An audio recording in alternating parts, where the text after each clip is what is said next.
When it's there. Give it a few seconds.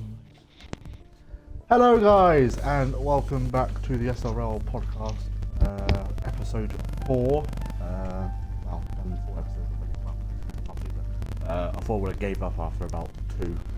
So basically, tonight we have myself, as always, Apollo. We have Bonge and Paper Stream returning, and we also have Bradford. Good evening, lady. Well, good evening, you two, and good afternoon, Paper, I suppose. Oh yeah. Or good morning. I don't know what time it is. It'll be about 2 for him, I think. It's about 2, 1, thereabouts. Yeah, until we run our clocks back. So, I have got a few things that obviously want to start. So Monday's race, obviously just gone, was the Belgian Grand Prix. I had to do commentary by myself, which was not fun, I won't lie. But we moved. So obviously you three obviously took place in it, and Bond, obviously you came away as winner, so again, congratulations. Brad did technically win on track, but obviously with your penalties, you moved down to P5. Yep. Obviously a bit of controversy with Allied Squire being naughty boy, but yeah, what are your thoughts on the race just got? We'll start off with Paper Street. Oh, it was fucking lovely. Well, from my perspective, that's like my absolute weakest track. Out of all the tracks, it's my weakest. It's just how it is. So I just ran pretty high downforce, just said just get through it. But even then, I would have said on lap 2, I ate it where Hunt did, or like a corner after that, and luckily I was able to lock up my brakes and get the car slowed down. I actually didn't hit anything. And I think you caught me on stream when I got going again. The tires were so fucked that I actually spun out again. And I just went in there and put some hards on. So that threw me all the way to the back. And I think some safety cars or something kind of got me back up in the mix. And I think I scored a point. So, for me, it was just trying to fucking survive. I enjoyed pressuring Hunt at the end there. And he ended up eating it and fucking, like I just stayed behind him. I wouldn't even pass him. I literally just sat on his ass for 3 laps and he just ate it. I was like, okay, cool. Well, it's gonna have to pass you. And then, so that was like my victory for the day. And that's that. That's what I'll do. I'll just sit behind you. I won't even pass you until eventually you just say, I'm tired of this fucking red arrow being on my ass, and then you fuck up. So, works for me. Well, I noticed that you had a bit, I think it was like a couple of laps in, you had a bit of I think like a collision with someone. I can't remember if it was a collision or not. But you came in and I was like, yeah, that was that spin out. Far behind. I'm hoping that you don't like obviously retire, because obviously I think you're the only driver to start and finish every race so far. I was hoping. Oh yeah. Don't, like carry on with that. Sounds about right. Yeah, looking at the standards now, can confirm. You got 9th last night, June. Nice. Or the night before, I should I would say? think, yeah. On Wednesday. I might say that. Yeah. But Yeah. Yeah. It was a bit of a. I mean, like I said, from my point of view, it was quite boring. I was kind of like falling asleep just because I had no one else to kind of talk to. But hopefully for Imola, that'll hopefully change with either like Shock or someone else coming back. But we'll head over to Brad. Obviously, had a very decent race. Kind of kept yourself out of trouble. No, I didn't. Technically, as I Kept mean, his car off pretty track much as well, did. picking up 6 seconds worth of penalties. yeah, it was also I mean, I wasn't too confident with said track. Like, I'm not a fan of Belgium, not really ever have been. I've been struggling a lot with Radion, like, through practice. I kept spinning, coming up there, taking it a bit wide has been my thing. I was just trying to find my feet until the second safety car.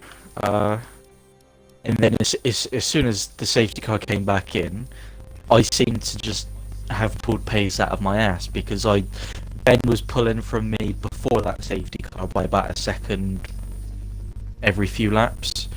So, and as soon as that safety car came in, I just managed to just stay behind him. I wasn't sure if that was everyone else tripping over each other or like somewhat on like wrong, but I just managed to stay with Ben. And then coming up to the final lap, we came to the bus stop. I just stuck behind Ben, and all he hears from me is "hello," and he's like, "Don't be a cunt, don't be a cunt. Literally, we need to keep this." I was like, "I'm fine." So I just going around the outside. I was off track, coming around the final corner. So if I did pass him, I think I did. I don't know.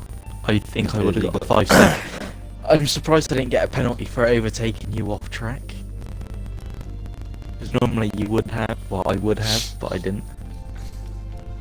It was pretty eventful. Just, I had to be... I mean, the racing that I was watching, like, some were actually pretty decent. Like, I think it was Seb and Ramsey near the... I think they were having like a kind of like battle. I just kept watching them overtake each other on like the last few laps, and I was like, they're gonna end up crashing in a minute because that's changing too much, and that's going around Pill on itself. I was just watching it as like Seb, Ramsey, Seb, Ramsey, Seb, and I was like, oh my god, help me. But yeah, thank you for your insight there, Brad. We'll head over to Bond. Obviously, you did win the race. I mean, you pretty much had a... I mean, obviously, you came in fairly early than kind of everyone else, I think. And then your strategy kind of worked out. I mean, there was, like, obviously, Joe was saying that... the other Joe, just better was saying that Joe would have won the race, but in my eyes, I don't think he would have, because he did pick up a penalty. And he did make a mistake and literally crashed into Az. Yep. Brando as well. I mean, I don't know why they're both saying that he would have won, where realistically they wouldn't have. It's as simple as that. But obviously, I kind of spoke to you Monday, but is there anything else that you kind of want to say? That you've had a bit of time to kind of reflect on the race again, or? Yeah, I mean, was copying everything that I said on on stream. Didn't expect to be there. I ended up there, and I'm also seeing a couple of things in either chat or social media. It's quite funny. People being like, "Oh, it was a lucky win. You shouldn't have won." It's like, yeah, if you actually watched the stream, you'd know I said that myself. So you're not really proving a point by saying it was a lucky win. Like, I could go through F1 history in real life and name probably 10 off the top of my head of lucky race wins. But, you know, I wasn't the absolute mongoloid that pit under a safety car that wasn't needed, lose track position for slightly fresher tyres that ended up not working. It's literally Singapore last season all over again with me and Brad. Everyone pit under that early safety car. Nah, fam. And what a coincidence, I was pitting the exact same time as you, and we literally were next to each other the whole race. Yeah, it's because I'm not quick. I'm more than happy to admit one of the quickest in the league, far from it, because you have Tom Trial Merchant 1, 2 and 3, Brando, Taz, Butler when he's here, and then when Brad has a setup that actually works, he's pretty much equal to me. So I know I'm not up there. I'm, however, one of, if not the smartest driver in the league. I'm not quick, but I'm smart, and that's what more than matters.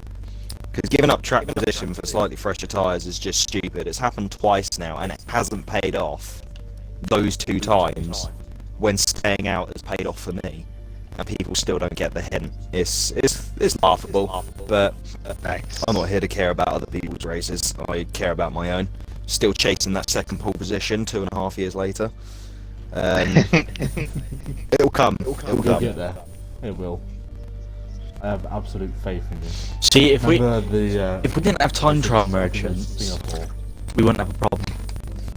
Well, hopefully with the announcement that I have at the end of the podcast, hopefully that might change things. But yeah, I think that's kind of... I mean, I don't really have much else to kind of say on the race. Obviously, we have Imola next week. Obviously, one of your favourite tracks. Gorgeous circuit. Yeah, I can't actually wait to commentate on it. I can't wait. But yeah, oh my god, hello fly. So obviously this weekend we have the Mexican GP. For the I think it's called the Mexico City or something. They renamed it. Obviously pole position. I'm probably going to go with Max. It's kind of a very Red Bull circuit. I can see Hamilton maybe taking a penalty for new engine and all that, because I'm pretty sure his current one is probably nearing the end of its life. So he took one. Thoughts? He took one like 2 Yeah, he races took one ago. at Turkey because that's why he was so far back at Turkey. I don't know. Maybe it could be worth the gamble. Bottas also taking another penalty. That was for, USA. I think that one will go to the end of the Which was season though for him, which was last race. But I think there's been 3 drivers kind of already confirmed to have with penalties. I think Norris is one of them. yeah, I haven't seen the McLarens drop positions yet. I haven't seen either of the Alpines either. To be fair, I haven't seen them drop positions for penalty or engine changes, should I say? Interesting to see what they kind of do. Are we going to see another Mick Schumacher into Q2? I wouldn't say Mexico. Well, I say it Mick might Schumacher play- because his teammate doesn't have talent. it might. Go. I'm saying. Go. Fucking Go. look, P20. look. Mazepin did something that Charles Leclerc could never do, and that's finish a Monaco race. In his entire career, Charles There you Leclerc, go. even back to F2, I think the one time they did it there or whatever, or F3, whatever it was, he cannot finish that race. That's all I'm saying. That's all I'm saying, dog.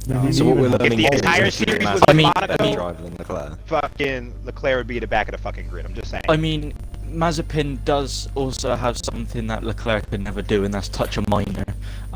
That could also class as something Leclerc could never do. Potato, tomato, tomato. At the end of the day, same thing. Mazepin's done it. Leclerc hasn't. Leclerc hasn't got 90% of the Formula 1 fan base to hate him either. There's another one. But no, Mick getting into Q2, I don't think it's going to be Mexico. Maybe Qatar, if he gets a little bit lucky, but anything with a lot of, like, downforce, heavy corners, then probably not. But even then, because of where Mexico is, it's so high above sea level, they can run, like, Monza levels of downforce. Right. Grip. So maybe it's not out of the realm of possibility for Mick to get another Q2. Then again, straight line Schumacher speed to with win that the Ferrari as Mexico. well. That Ferrari Right. power unit hasn't been. looking It's too either going powerful. to be Qatar, maybe Mexico, or Brazil, if Mick's going to get into Q2 again. Sounds about right. I think the race will be interesting enough. I was gonna go out I there. still think Max will still win it, personally. I was gonna I say actually we don't could. tweet, so. It could be a crazy one. Out of nowhere, we could see the likes of like Daniel Ricciardo win. I want Norris to win. Just because he, unless it starts raining, then he might put himself into the wall. But I said on a tweet, I think it was either yesterday or today, like I said that Hamilton won't win another race this season. I'll stick by that. You got to think, you've got Mexico, which is the last kind of couple of years has been a Red Bull track. You've got Brazil, which is very suited to the Red Bull.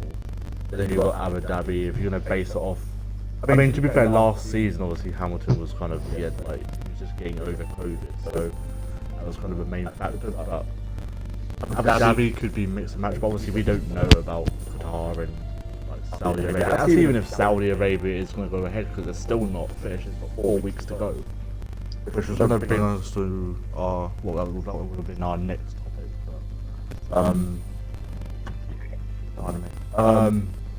But yeah, hopefully we can have a decent race Mexican Grand Prix this year. 'Cause we can't watch it. It's been fairly boring. So, yeah, what other predictions has anyone got for next season? Leclerc top 3. McLaren top 3. Paper Machines go with a mixed Schumacher. What's that? Nikita Mazepin Q2. Oh yeah, oh yeah. You going Nah, Q2 and mid going Q3. What's up? I was gonna yes. say the other way around. I was gonna say Schumacher into Q2 and Mazepin in Q3. So the first time that Nikita gets off the back row of the grid, he gets into Q3. Yeah, he gets top 10. Nikita Mazepin with pole Oh, it's position. gonna happen because they're gonna get all bunched up. They're gonna get all bunched up, and the traffic's gonna get weird. And he had put in a lap out of cycle, and he's gonna make it in. Like, there's gonna be some stupid shit like that, but it's gonna happen. Fair enough, Gunther's talking about like Haas getting a pole. I think Steiner kind of was saying that if all these teams are going to be getting penalties and all that, like engine penalties, then Haas are going to get like a top 2. Let's go. eventually. Well, Haas everyone one other than road. Haas take the grid penalties. There's a Haas one too. Yeah. Let's go. That'll last all of 20 meters.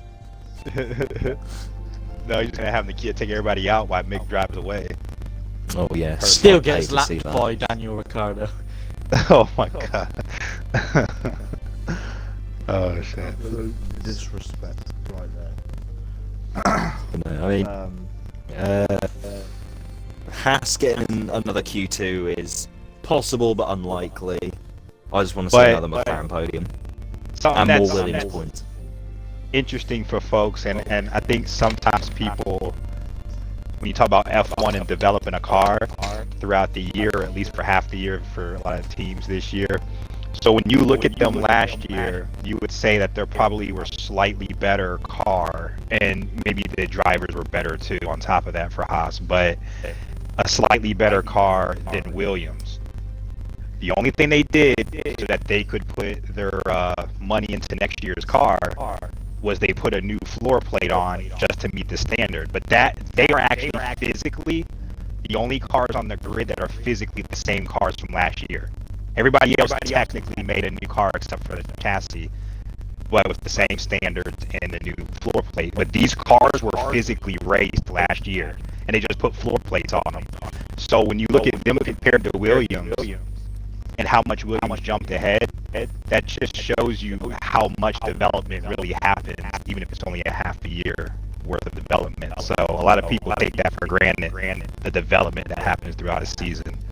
And that's a perfect night and day look at it. Zero development for the first team to start working on next year's car and all that other good shit. So just interesting. Some people don't realize that about Haas. It's not about sucking. They just literally wrote off the season to put everything in next season. So Yeah, that's basically what they did straight after pre-season. They were just like, yeah, we know how far off the pace we are, so we're just going to get our 2 drivers a bit more attuned to F1. And focus on next year's car. And then nailing that, and then kind of go from there. I mean, as long as It was even Haas before make that. better for next season. I mean, I don't mind this white fucking USSR one. Proving I that mean, the Cold it's- War meant absolutely nothing. It's better than the Rich Energy one, though. Anything's better than the Rich Energy one.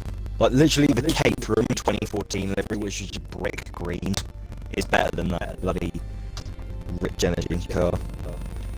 But I don't know, I kind of want them to go, like, back to black, because that 2020 and that 2018 livery was just up there for Haas. I like the 2017 livery. Because I'm very much the same as Julian when it comes to teams. I kind of prefer, like in my heart, I prefer like the underdogs. Although I do have like my favourite drivers. Right. And then I have like who I want to win the title and everything like that. But deep down, like there are teams that I absolutely love. The main one, I guess, all round is McLaren. But then I love Williams because Russell and Latifi are both solid drivers, and then it's the best looking car this season. Um, but yeah, I'm more of that kind of like the underdogs guy. I don't really care for whoever's winning. I guess as long as it's someone new, which is kind of why I'm rooting for Max this season, because it's going to be someone new. Like, as much as I love Lewis and everything like that, it's like because he's British and British bias and everything like that. It's like I would like him to have number 8, right? But at the same time, being a deep down Shumi fanboy, it's like no, I cannot allow this. But I I'm also not have one the of those. timeless in the light. Yeah, I mean, I'm not one of those fucking toxic fans who steal over social media and Twitter and everything like that, saying like, oh, this person is the undisputed greatest of all time, no matter what.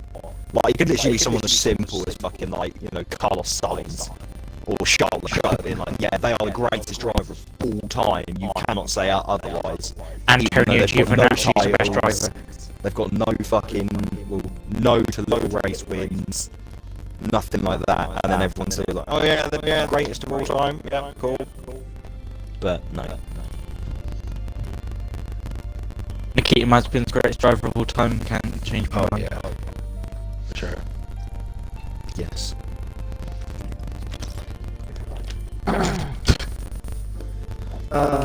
So next topic, Saudi Arabia. Yes. No, do you Lewis think Hamilton. it'll be completed in time? They're cutting it fine, 4 weeks. but they know what they're doing, so yes. I saw a tweet earlier. It was kind of reminding people of Korea, because apparently when they first went there, like the grandstand, like the project wasn't even finished. I feel like if they work, like obviously, I'm guessing they're probably been told to kind of work every day now to kind of get it ready for the race in, what was it, like 4 weeks or something. Yeah, about that. It's got about 3 weeks left. It'll be okay. It will be interesting. It will be interesting to see if they can get it done. If they do it, like, they get it all most ready, I think, like, decent, but obviously, I don't know if that's the main thing everyone is worried about. It's kind of like the whole, like they were told, like the women that are going there, they have to wear literally everything to kind of cover every inch of their body. I mean, that's what it is like in like the Middle East. Like, you can't really change everyone's beliefs. What they believe, you can't just expect to turn up to the race and feel like you can think you're higher than your authority. It doesn't work like that. Otherwise, a lot of countries in the world will probably be doing the same. But I'm actually looking forward to the race if it does go ahead. Track is a bit meh. Full throttle basically all the time. But apart from that, half for someone doing Saudi Arabia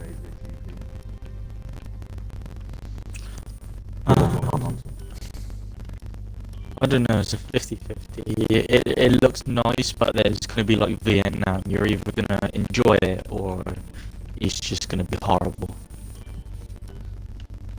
Alright. That's the thing with like Vietnam, because like we never really got, well, we never got to see it like actually like in real life. See it obviously on campus or something, but obviously we only had 4 or 5 of the game, it feels like. But if they were to bring it back, I think it'd be fairly nice to actually see it in person, but I don't think that's gonna happen anytime soon. Like we've got a higher chance of racing it on F1 than we'll actually see it in real life. Because I think we get Jeddah on the game before Like next week. comes out. Yeah. So I don't know. It would be a very weird one. Anything else that you guys want to say about Saudi? I'm actually kind of looking forward to the circuit, to be fair.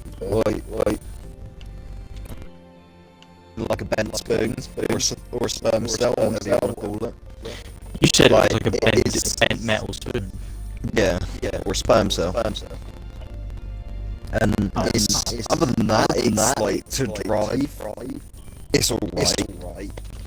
Like I wouldn't rate it as highly as like driving something like Imola or Monaco or Suzuka. I'd put it around the region of like Abu Dhabi, fucking USA, Mexico, that kind of area. It's fun. Like when you get it right, but it's pretty hard to get right. And then it's a little bit on the underrated side as well, because everyone's looking at it and hating it. It's like, because I've had the mod for it for a set of course when my PC actually worked, and I got to drive it, all kinds of cars. And I must say, this year's car doesn't really work around there, but next year's kind of does. Because this Is year, that has to build for next year's cars then? yeah, that's what they're doing with Miami as well. Because that's also I say, because I've got the mod for that as well. Probably one of the worst 10 quid I've ever spent, but we'll move. Driving a 2021 car was absolutely diabolical. Like, it's just nothing but pretty much full throttle, especially for Jeddah. It's basically all throttle, and that's it. With a few braking zones, but in the next cars, there is a lot less, because all the downforce is kind of chopped off, and actually a lot of fun. Same as Miami as well, like that in the new cars is actually really fun. Damn echo. That's Brad. If you would kindly sort it out, that would be lovely. Thank you. Yeah. Always F1. What's interesting with the new car, and you're seeing tidbits start to come out from some of these developers, is much like kind of what happened this year a little bit and the year before when they're trying to rein the cars in, and now they were doing it for tire purposes and stuff. But these guys, these multi-million-dollar, billion-dollar organizations, are able to figure all this shit out, and he's already, I forgot the guy from even from Alpha. He's saying that it's not going to be a 3-second, 2-second drop off. That at worst, at the very first race, these new cars might be all of a half a second, and by the end of the season, they'll be faster. Because the idea is what you see, all the visual aero is going to be kind of in line. They said what we've seen so far is a very vanilla version of the car, and they're actually going to look quite a bit different if you know what to look for. And they're going back to the whole Venturi tunnel things underneath, where they think most of all the downforce is going to end up coming from. So there's no simulation out there, there's no game, there's nothing that can really tell you how these cars are going to handle. And if most of your downforce is coming from underneath the car, that's where you're getting the cleaner air and all the other bullshit, so they're going to follow a lot better. So the reality of it is, we're not going to know what's going to be a good racetrack, be it Miami, Silverstone, whoever. We're like, the idea is that they're all going to be good if these guys have the balls to race each other. So it's going to be a lot like F3, where basically every track's good because they're going to chaos, on every track. So that's what they're trying to achieve, is the excitement you generally see in a lower series, because they're slower, but in this case they'll still be fast. But but like this guy came out and already said, they're like, yeah, we're probably not going to be as slow as what that F1 was trying to make us. Because they were estimating 3 seconds, 2 seconds, and he's like, no, that's bullshit. He's like, we're going to be right there where we are right now. So there you go. That's someone from a team already. So we don't know nothing. We're not going to know till week 1. Because that was the same story from 2018 to 19, wasn't it? You've taken all the little winglets off the front wing, and you've made the rear wing twice as big. So you've undone the changes that they were trying to make. Being like, oh yeah, these cars are going to fog better because of simplified aero. Nah, they're just going to get quicker. It's fine. Yep. Like, and that's just go ahead. Sorry.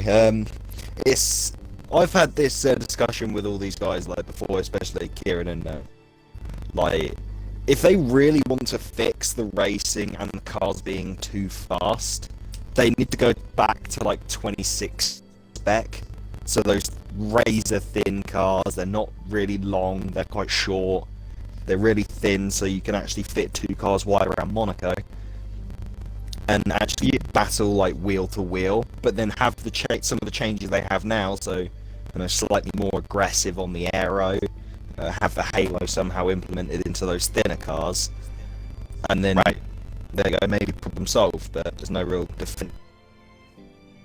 I think the issue you have, and this is where it's this whole saying my dad say, like, you got to decide what you want to be when you grow up. When you look at F1 as a sport, you really got to decide what it is you are. Are you the pinnacle of motorsport, or you just want to be an exciting series where it's really more about driver skill than it is the development of a $32 billion company at the top, i.e. Mercedes, or a multi-billion-dollar drink company, or another multi-billion-dollar car company? What are you? Is this the pinnacle of technology, and you need the best drivers in the world to handle these cars, or do you want it to be more about driver ability? Because if you're talking about that, you might as well go to IndyCar or something like that, where the freaking delta between the number 1 car and the worst car is less than a half a second. So theoretically, you could take the bet, like for example, you take a Lewis and like a Mazepin, and put Mazepin in the best car, or don't even go that bad. Go and put, I don't know, like Mick in there, and then have Lewis in the very back car, and Lewis is still going to beat him every time on skill, because it's purely skill based. You don't get that much of an advantage with your development because of how the regulations are written. So in this, it's what we all not forget, but take for granted is technically the Constructors' Championship is the most important championship to these teams. It's not the bullshit Drivers' Championship. That's just for the fans. Like, they don't give a fuck.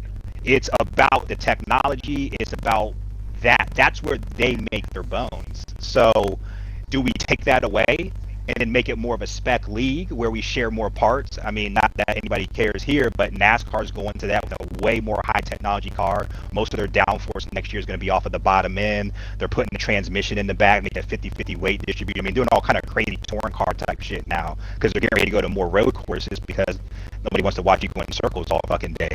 So everybody's going in this kind of trying to cut costs kind of thing and make their series exciting. And F1, being owned by an American company now, they're kind of decided, well, we want to pull too far away from what F1 is supposed to be and make it exciting, because that's the easy answer for this sport to survive forever, is to make it where you draw people and new fans. Or do you stick with the old guard and say, no, this is what it is, and we're going to die by the sword no matter what happens? So that's the problem that Liberty has right now with racing and excitement and survivability, business side of it. Yeah. Before anybody says it, this has always been about money, going all the way back to when this first started. It's always been about money. So anybody who wants to whine about money and companies, fuck off, because that's what professional racing is. It's about money. Sorry. Well, no, that's a valid point. I was going to make a little follow-up on that one as well. People whining about money and pay drivers. Just remember that Niki Lauda was a pay driver. James Hunt was a pay driver. To an extent, Ayrton Senna was a pay driver. And even then, not necessarily Michael, but he had a bit of a pay into that Jordan seat, because one of his management basically bought him that seat to give him the one over at 91 Spa and be like, here you go, give this a go rather than the sports cars you've been driving. And then the rest is history. Like, to kind of answer your point you were making, for my personal preference, I'd want them to remain the pinnacle of motorsport, which is the fastest cars in the world, even if that sacrifices a bit of racing. Like, nice. You can always, like, certain tracks, like, this is where I would say, and this is probably going to hurt my absolute soul, this is where they kind of need to remove Monaco. Like, I get what Monaco is. That's the driver skill track, and I fucking adore that circuit. But racing doesn't exist anymore. Like, it is so hard to overtake at Monaco. You have like 2 opportunities, which is turn 1 and the Nouvelle chicane. Like, And then a lot more circuits now because of how fast these cars are, and because of how circuits are. Even Imola. Imola is really narrow. Like driving that on the game, seeing that in real life, it is ludicrously narrow. But there's only like 3 or 4 opportunities there, and they're also, like you kind of mentioned it earlier, they're building the kind of wrong things for the wrong times. It's like they're building these cars to try and make them slower, but the engineers being really like fiercely intelligent. But like, yeah, we're only going to lose half a second, even though you said 4 seconds. Like, yeah, it's fine. Don't worry. What lap time have we lost? Absolutely no. But then it's the same with the tracks. Like, that is why I'm actually pretty excited to see Jeddah and see Miami next year, to see if they work, because those tracks have been built for the cars. Right. And I guess that's the kind of direction they're trying to go. They're building tracks for cars rather than cars for tracks, because if it was that way around, then we'd probably still be on like the 2020, this like floor regulation of like low rake, high rake stuff. Yeah. And stuff like that. And that the one thing of being like, yeah, these are the fastest cars in the world and you've got to have these elite drivers to use them, would then remain. But the way they're going now, they're kind of being like, still going to be hard to drive, they're still going to be ferociously complicated, but we're chopping off some of the pace to hopefully have a chance at better racing that could work or it couldn't work. We're not going to know till next year. Here's one thing we can be happy about. They're not pushing the easy button, which would have been to allow a level of, like WEC does in the 1 Series, a level of traction and ABS.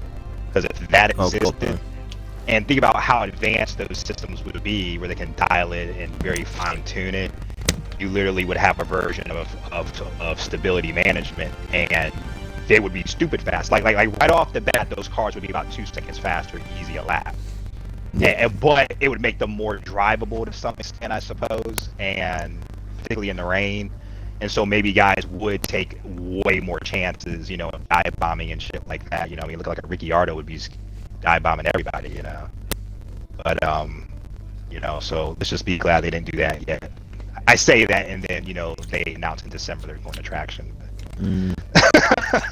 Please don't. New for F1 2025, we're going to introduce racing lines into the helmet visors. No, stop! That's alright, because 90% of our grid have already got an advantage there. Oh yeah, cool. God, now dude. racing lines are actually a thing in real life. Now I've got to. I like teed you up, dude. I teed you up so bad. I was like, here we go. Here we 2030 regulations. Automatic gears are now. Oh, you're cursed. Oh my.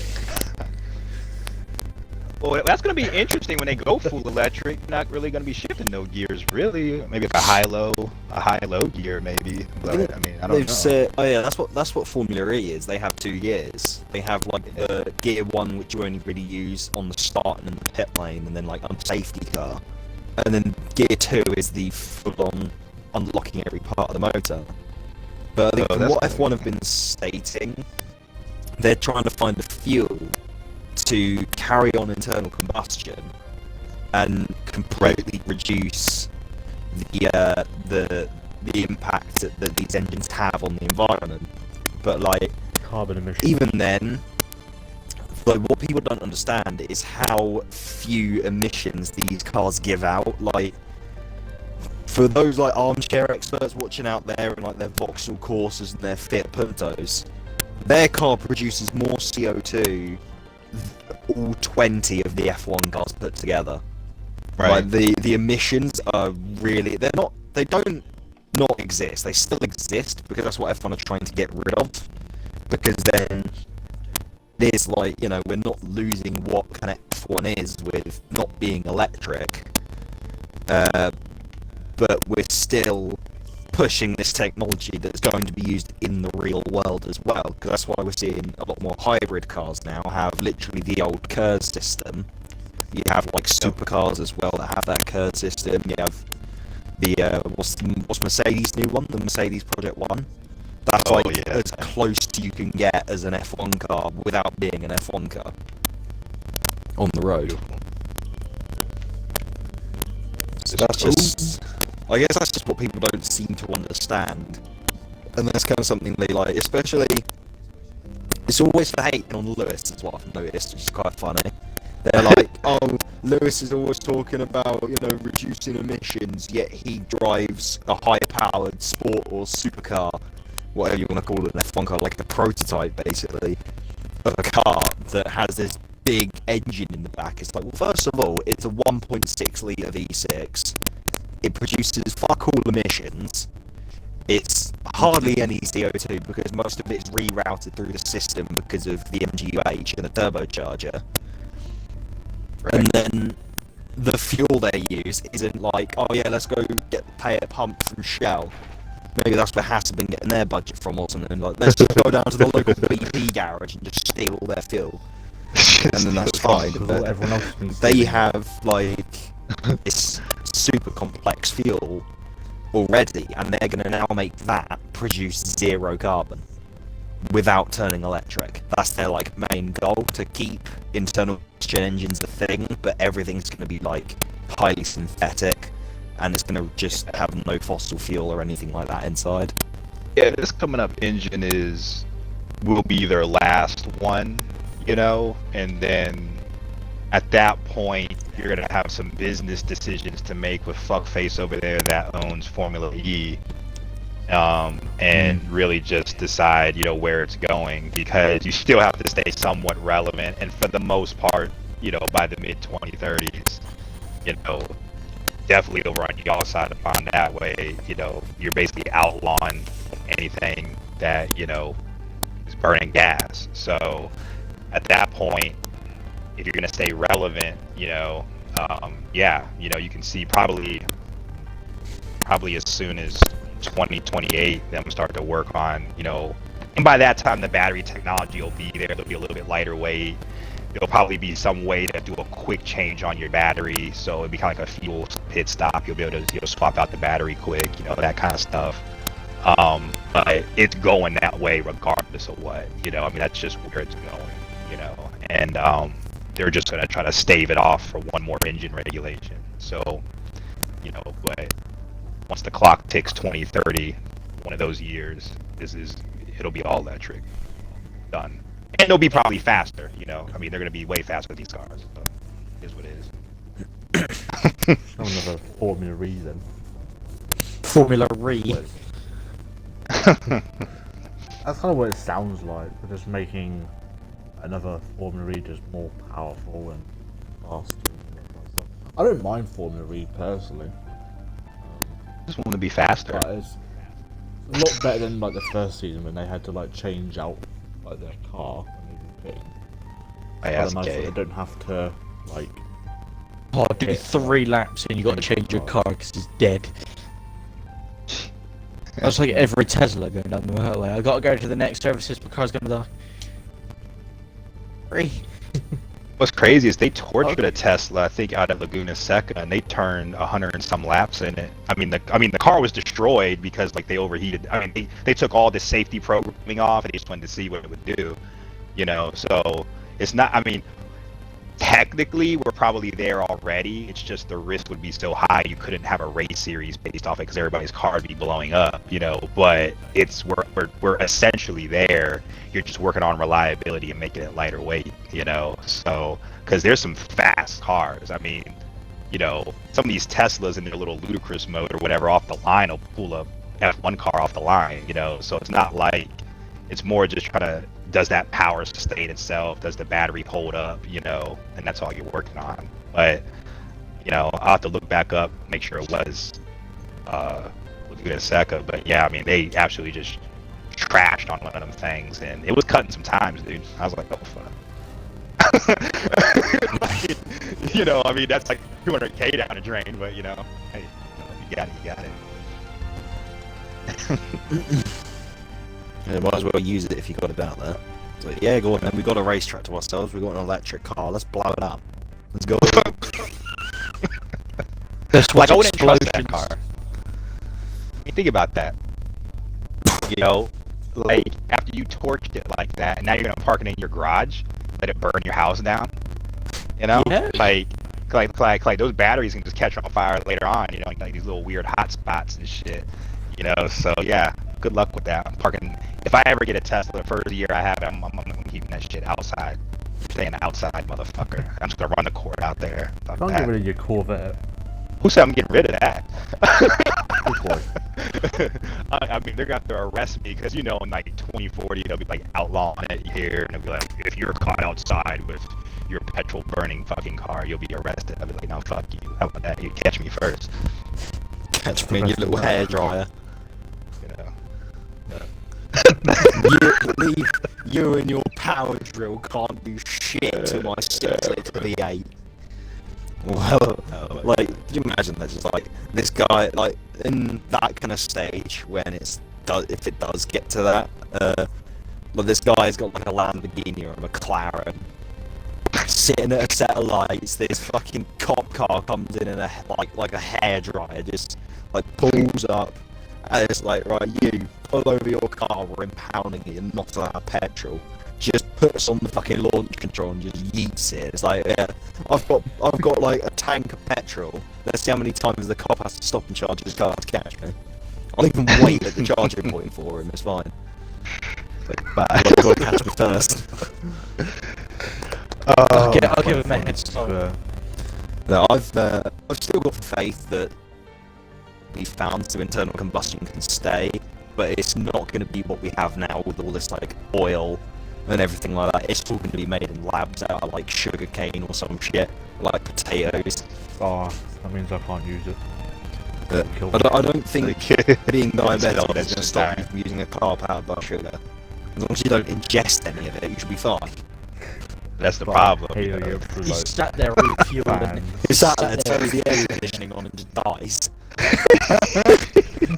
Just creams in because it smells of a Kit Kat. Like, Oh my god. I absolutely. mean, he's not wrong, to be fair. He's gonna be like Back to the Future. He's just gonna start putting bars of chocolate in his car. He's gonna be like, yeah, this is gonna power it for the next week. To be fair, like, we bought some sweets for, like, Halloween. Open the wrapper, it And, dies.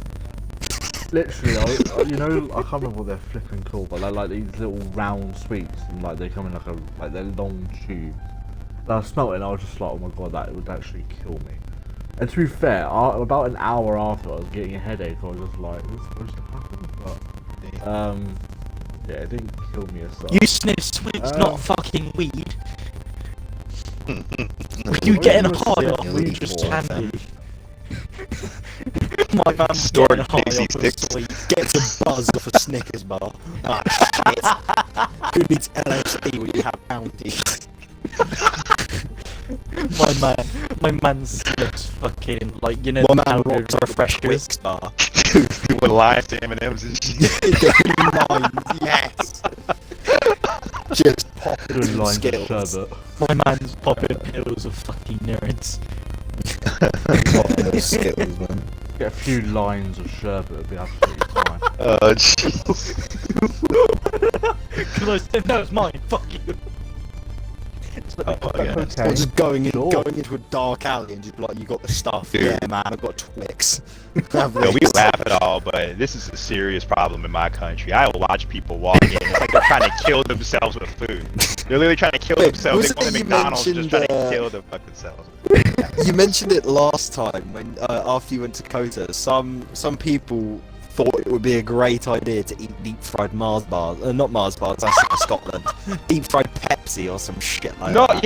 Yeah, it's actually a thing. That's like a deep Southwest cultural fucking thing. Like people, and actually like Mexicans, I think I made that up. The damn deep fried Pepsi or whatever at like the state fairs and shit. And then they put like the powder, the whatever it is, the fucking powdered sugar on it. And then you can dip it in some more syrup and shit, like it's a fucking bagel or Oh, a God. waffle.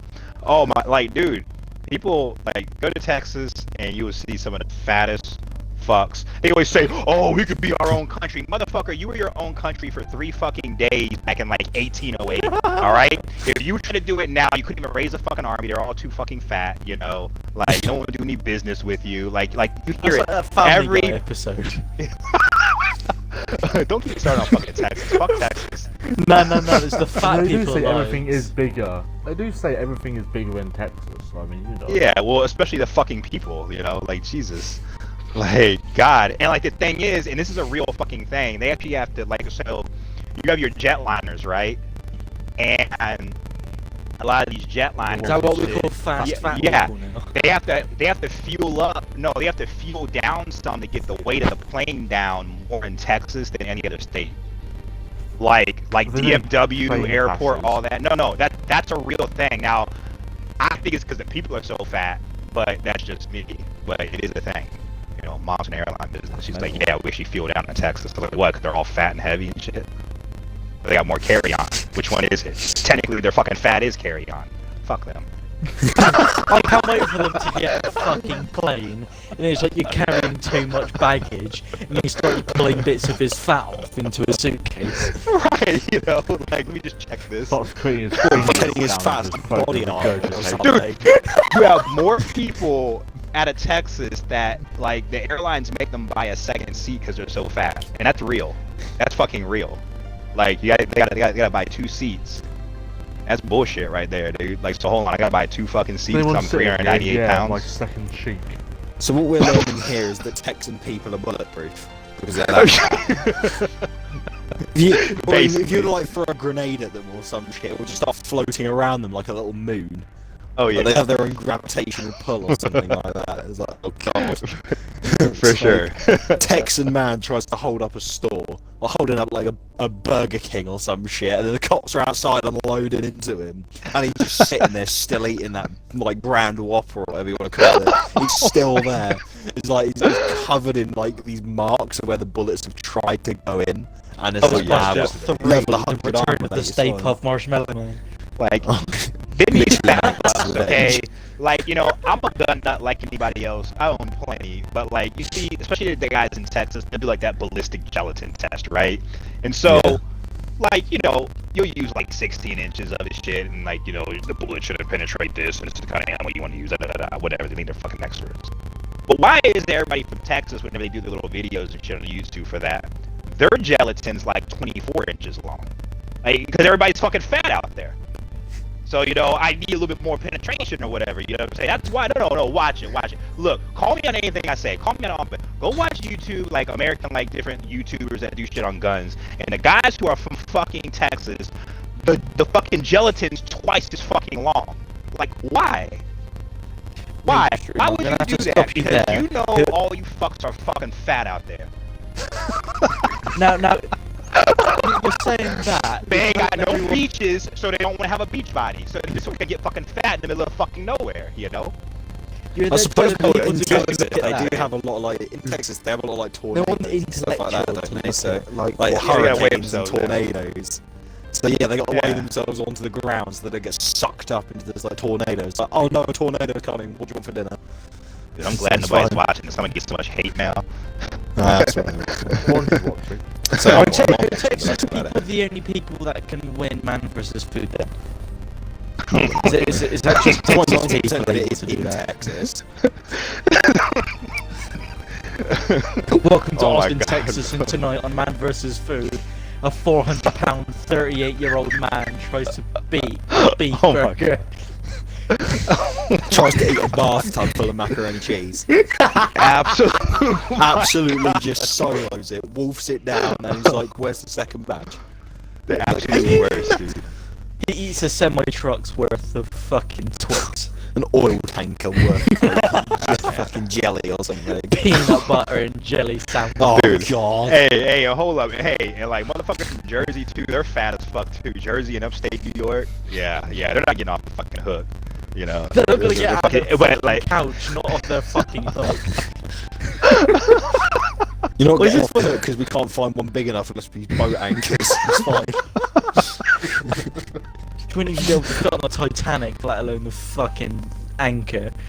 I will say that this. was a cover-up story, wasn't it? It was just a text like the Titanic didn't hit an iceberg. It was just a Texan man, Oh, like the wearing a Texan. bloody It's just- tracksuit or something. You've just sat. My God, in an did you Atlantic, see the just sat asshole they there. had fucking singing the anthem? I'm like, dude, we already have a caricature of what this country is. And you decided to take the fattest, fuck you could to sing the fucking anthem in the worst looking blue fucking suit you could fucking find. That's what y'all did. We're at a imagery crisis in this country. What we look to the rest of the world, and you decided that this gelatinized piece of shit with which I don't even know who the fuck this guy is, and that's who you're gonna have sing the fucking anthem.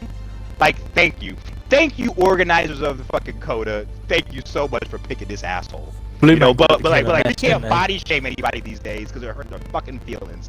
That guy will not live past 50. I'm just letting you know. Okay. I hope he doesn't.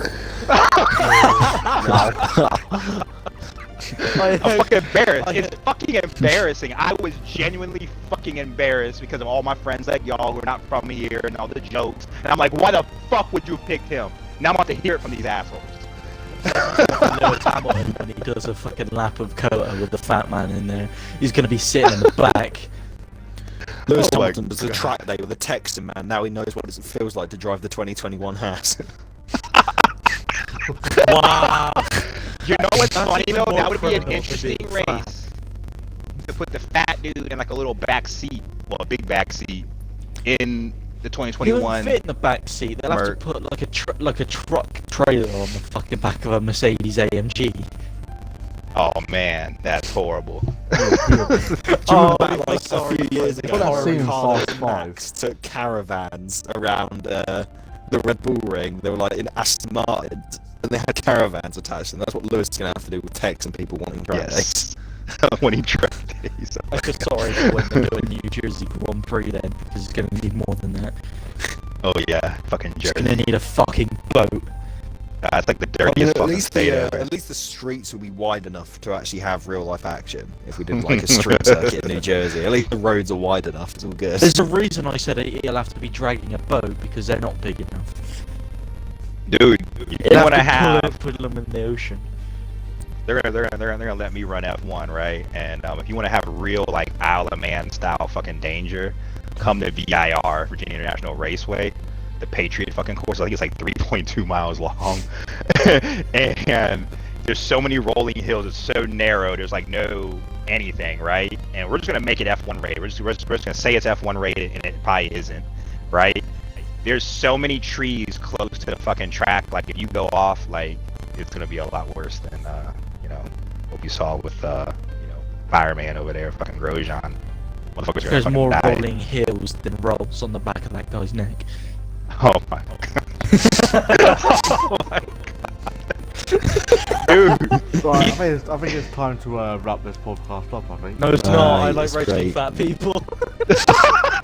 Roast them after. So yeah, just an announcement for next season, because I would imagine it might be a few people's last season.